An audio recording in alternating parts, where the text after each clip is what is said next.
This is Research Like a Pro, episode 355, Anna Nash and the Cowderys, Uncovering Family Connections. Welcome to Research Like a Pro, a genealogy podcast about taking your research to the next level, hosted by Nicole Dyer and Diana Elder, accredited genealogist professional. Diana and Nicole are the mother-daughter team at FamilyLocket.com and the authors of Research Like a Pro, a genealogist guide. With Robin Worthland, they also co-authored the companion volume, Research Like a Pro with DNA. Join Diana and Nicole as they discuss how to stay organized, make progress in their research, and solve difficult cases. Let's go! Today's episode is sponsored by newspapers.com. Hi everyone, welcome to Research Like a Pro, and hi Mom. Hi Nicole, how are you doing today? I'm great. I've been enjoying reading this new article in the National Genealogical Society Quarterly Journal by Darcy Hind Post called New Jersey Pickles and a North Carolina Buckle. A DNA cluster links two distant lines of descent. I'm reading the same one. It's really fascinating, isn't it? I love seeing how other people use DNA. And this one is neat because she is using it to go far back to like the 9th generation, which is pushing the edge. Yeah, it's interesting. The more we learn about autosomal DNA, we see that sometimes these segments from ancestors far back, like 10 to 20 generations back, they don't get smaller and smaller. Sometimes they just get passed down intact, 15 to 30 centimorgans in size. And so you can use them if you inherited one of those segments and you can trace the lines back further, then you can figure it out. But it's interesting because Darcy is doing research for someone else, for Jan Alpert, and she is sharing how Albert had this Kuntz cluster, and they were trying to figure out who the common ancestor of that cluster was. And it was neat to see some different tools and different methods discussed in this article that haven't been in other ones, like using cluster analysis from DNA GEDCOM and walking the cluster back. So it's neat to see those different methodologies, and then ultimately using many different ways of showing the evidence, the DNA evidence. There are a lot of descendancy diagrams, and then there's DNA segments on chromosome 1 shared by various descendants in the article, and a lot of documentary research, as you might imagine. So it's interesting to see those two names that are a little different, Pickle and Buckle, going back to the same common ancestor. Right, and this is German Palatines coming over early, I believe 1719. So a little bit earlier than our Germans that were more 1740-ish. And I am just fascinated by this and looking at my pedigree chart, which has so many holes out at not even that level, and thinking, oh my goodness, as we learn more and more about DNA and as we are starting to really understand the different clusters in our DNA and assigning those to ancestors and then seeing what's left over and figuring out who those belong to, I'm hoping that someday we can fill out all these holes. Would that be Right. great? Yeah. And we have been really working on getting a lot of cousins to test. And with the Ancestry Pro tools, we can see a lot about how people share and getting them to share their full results with us, because it's a lot more matches to work with that maybe, they inherited DNA from those more distant ancestors that maybe we didn't. So it's just really neat to see the possibilities. It is. And I appreciate people like Darcy who put their research out there and really show us how they are doing it, how they're working with it. Because we might kind of have tunnel vision. This is the way we've always worked with our DNA. And it's always good to see other ways and how other people have solved a problem. Right, it is. So if anyone else wants to read this, I will just mention that it is in the March 2025 version of the NGS Quarterly. All right, well, for announcements today, we want to share that our next webinar in the Research Like a Pro webinar series, which is a monthly case study series focusing on the Research Like a Pro with DNA process. We have Research Like a Pro and Research Like a Pro with DNA process, depending on the case.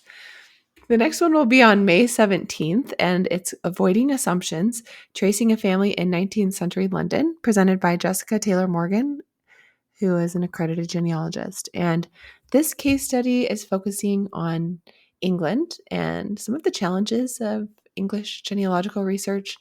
It's about George White, who was born in 1863 and died in 1928 in London. And the case explores the varying availability of historical records, the diverse occupations typical of the period, and the challenges presented by misleading records. So, hopefully, this will be useful for those of you who are wanting to learn more about researching in England.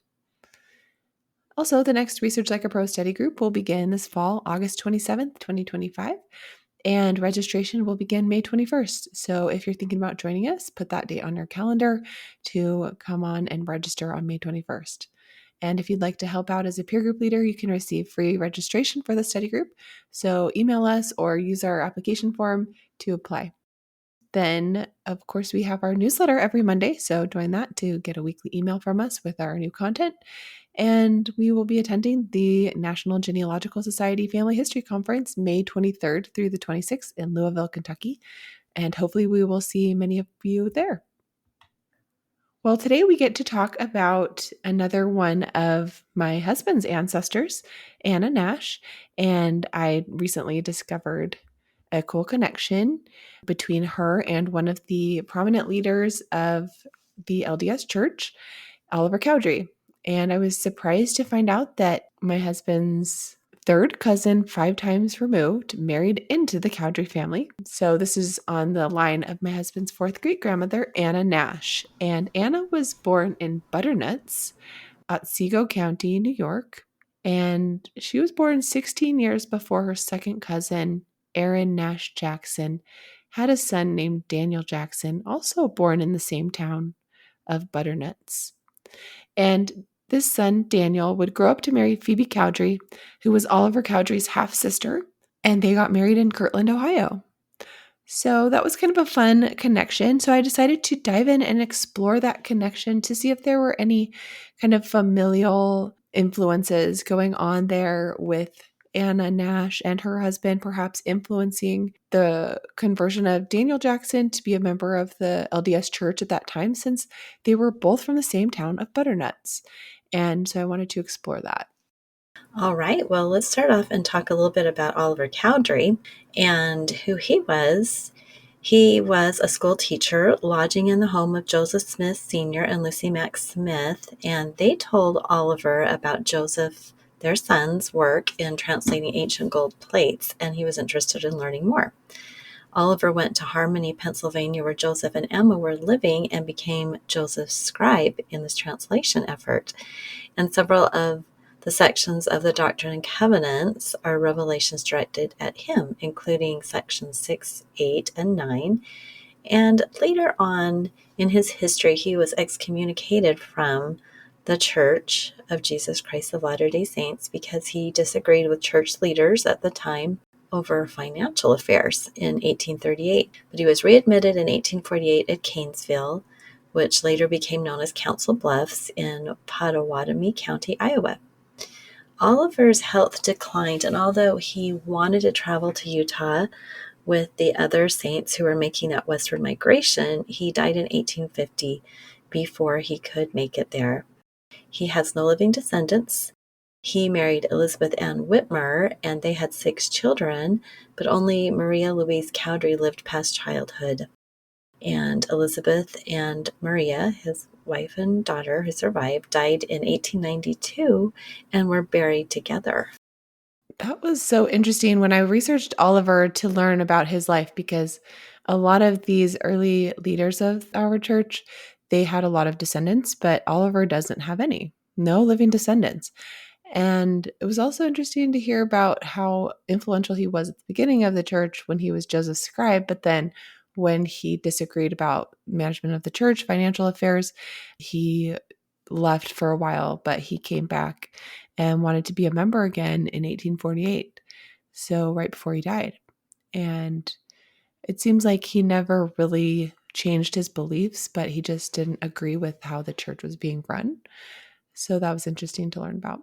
Well, I learned about him using the Joseph Smith Papers, which has really good, succinct biographies that are source cited of many of these early church leaders, as well as the Oliver Cowdery church history topic on the church's website.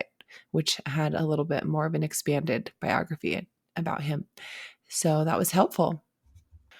Well, Oliver did have several siblings. So even though he has no surviving descendants today, his siblings do. And so Oliver's parents were William Cowdery and Rebecca Fuller. And after Rebecca died in 1809, William got married again to Keziah Pierce, and they had 3 more children, including Phebe Lawrence Cowdery, who was born in 1817. So Oliver's half sister, Phebe, is the one who got married into my husband's family. So Phebe Cowdery married Daniel Smith Jackson on December 15th in 1836 in Kirtland, Geauga County, Ohio. So Daniel is, like I said at the beginning, the second cousin once removed of Anna Nash Gifford, who is my husband's 4th great grandmother. So interestingly, Kirtland, Ohio, where Phebe Cowdery and Daniel Jackson got married, when they got married there, it was part of Geauga County. Originally, Kirtland was part of Trumbull County, but then later in the 1840s, it was taken from Geauga County and they created a new county called Lake County. So it went through 3 different counties at this time. The area was rapidly growing and changing. So it's one of those examples of a county changing in size, basically. And so one town, Kirtland, being part of 3 different counties just in the space of a few years. So I found more out about Phebe Cowdery Jackson in a database at Ancestry called Membership of the Church of Jesus Christ of Latter-day Saints 1830 to 1848. And this was really helpful because it combined the names of individuals' parents, so Phoebe's parents, along with her birth and death information, and then some of her membership information, like when she was baptized and that kind of thing. So that was a really helpful source that I found on Ancestry. And then, of course, for Phoebe's marriage to Daniel, that was just a county marriage record for Geauga County in Ohio. That's great. You have used so many different sources, and I love how you've used authored sources, things online, as well as digging down and finding the original source, like the marriage records. So, such a good example of just covering all of your bases. And these histories are amazing that you can find online often. Well, let's talk about Daniel Smith Jackson. He was born in Butternuts, Otsego, Vermont, and baptized into the Church of Jesus Christ of Latter-day Saints in 1836. He received a patriarchal blessing there from Joseph Smith Sr. We talked about this in a previous episode. So that was right after he was baptized. It sounds like he received his blessing, and he was also ordained a 70. And this all probably occurred before he married Phebe Cowdery on 15 December 1836. But more research could reveal that information. There's always more research once we discover something. And we're not sure when Phebe joined the church, but probably it was because of her brother Oliver Cowdery's leadership position in the church. And Oliver probably shared his new beliefs with his family. Now, Daniel Smith Jackson's conversion to the church in 1836 may have been a result of his second cousin, Anna Nash Gifford, and her husband, Alpheus Gifford, was a missionary and may have taught Daniel and other relatives of Anna's in Butternuts, where he and Anna had been married in 1817. Phebe Cowdery Jackson must have respected her brother Oliver Cowdery because she named her first son after him, Oliver Cowdery Jackson, and he was born in January of 1846. And Daniel and Phebe moved with the saints to Nauvoo, where they were sealed in the Nauvoo Temple on February 4th, 1846. But instead of going with the saints to Utah, they migrated to Sacramento, California. Well, that's so interesting. Did you find out why they might have gone to California instead? I didn't know why. And that's something I made a list at the end of this article because it actually opened up a lot of questions for future research. And that was one of them. And so I just made a list of all the questions because I didn't have time when I was writing this blog post to explore that. But I did have that question too. Was it because of the gold rush? It could have been. It was right at that time. That was a big draw for a lot of people. And, if they knew anything about the weather, who wouldn't go to California instead of Utah? But however, Sacramento's really, really hot in the summer, so that is so interesting. Well, now let's have a word from our sponsor. Today's episode is sponsored by newspapers.com. Break down genealogy brick walls with a subscription to the largest online newspaper archive. Did you know newspapers.com has over 1 billion pages of digitized newspapers dating back to 1690? Their growing collection includes papers from the US, UK, Canada, Australia, and beyond. Discover birth and marriage announcements, obituaries, and everyday stories about your ancestors in seconds. Newspapers.com can help you fill in the gaps between vital records and reveal details about your ancestors' lives that you can't find anywhere else.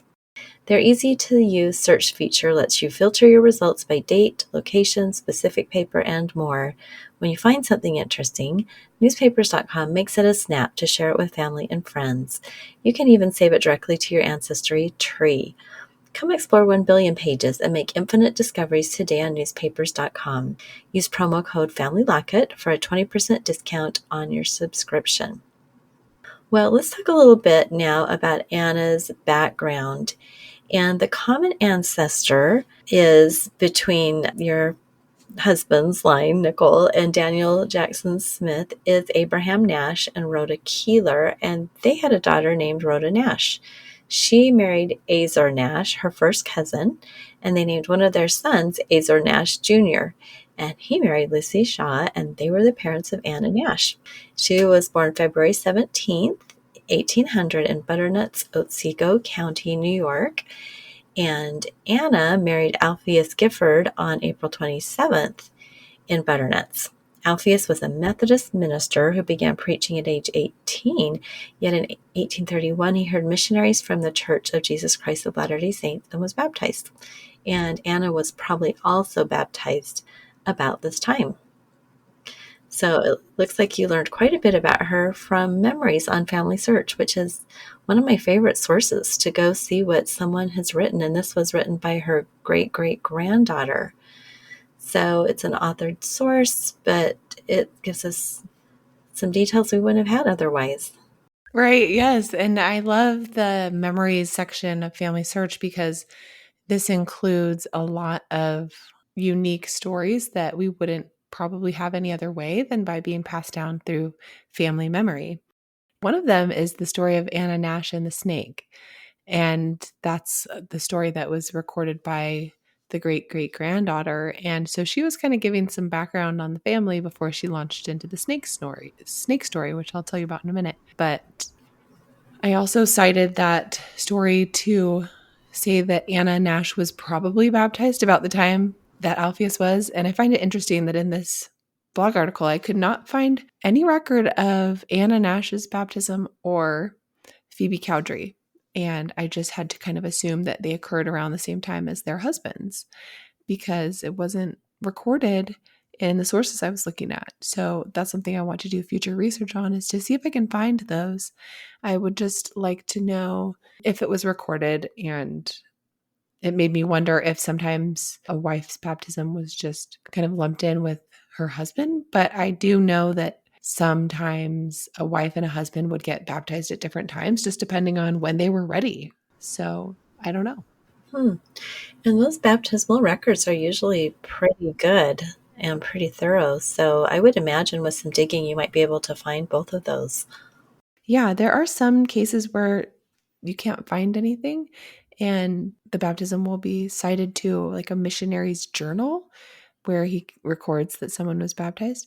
That's the case with my husband's ancestors who were baptized in Georgia, but it wasn't like recorded anywhere else except for in a missionary journal. And so luckily that missionary journal is now digitized on the church history catalog, so it was available to look at Hmm. because there were some questions on that profile on Family Search for that ancestor about like, oh, was he baptized or not? Like, because his whole family was, but then he died in Georgia and they came west to Colorado, where there was like a settlement of Southern Latter Day Saints who all kind of lived in Colorado together. But since he didn't come, there was some confusion about whether or not he was ever a member. But that missionary journal gave us the answer. Yeah, interesting. Well, let's get on to the snake story. Well, when the Latter-day Saints were being driven from county to county, from Missouri to Illinois, by mobs who didn't like them, they were camped in a place with many snakes, and Anna Nash took her clothes and went to wash them down by the stream. And she set down her baby while she washed the clothes, and several snakes came out of their holes at that time and presumably were around the baby, which would be terrifying. And so to save the baby, Anna had to kill these snakes. And she got tired of killing all these snakes. And while she was doing it, she prayed, promising never to kill a snake if he would promise the snakes would never harm her family. And so from then on, she never killed a snake and her family was not harmed by them.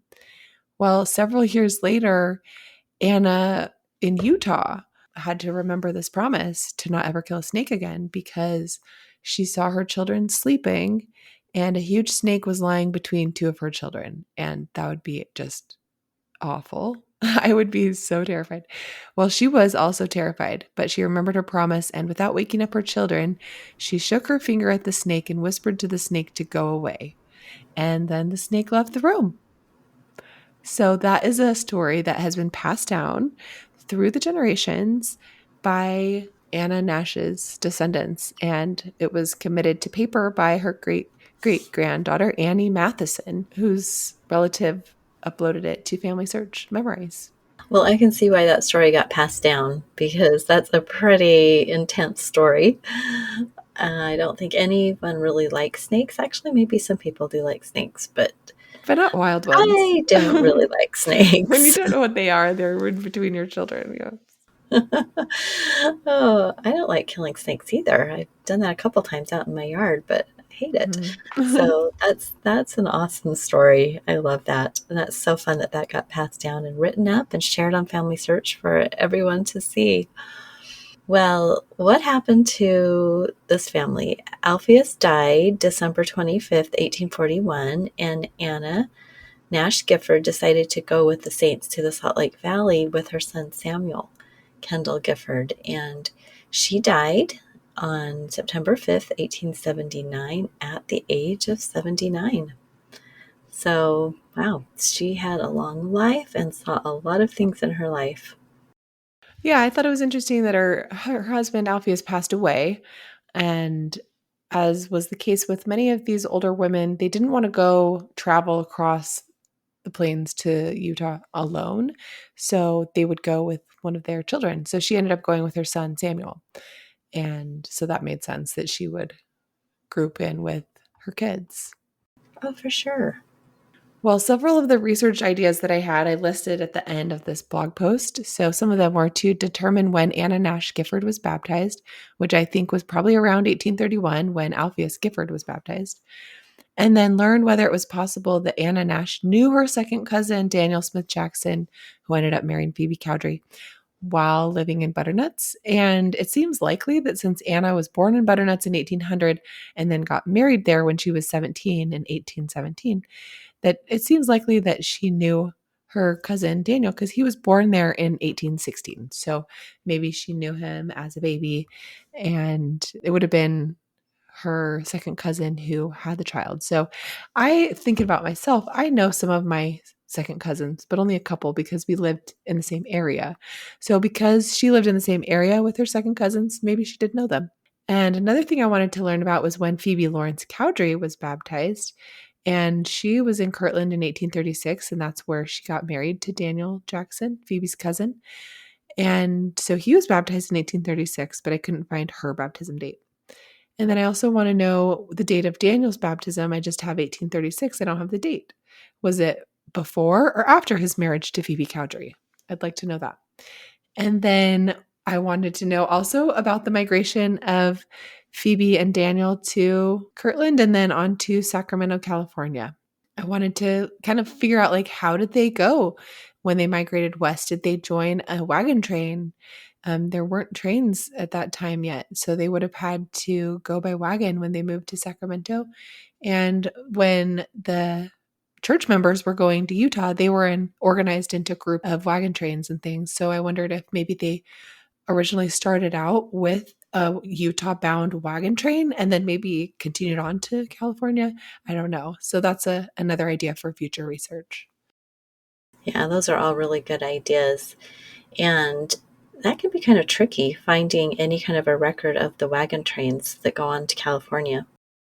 We've done a little bit of research for clients for something like that, and that's another one that's difficult to find.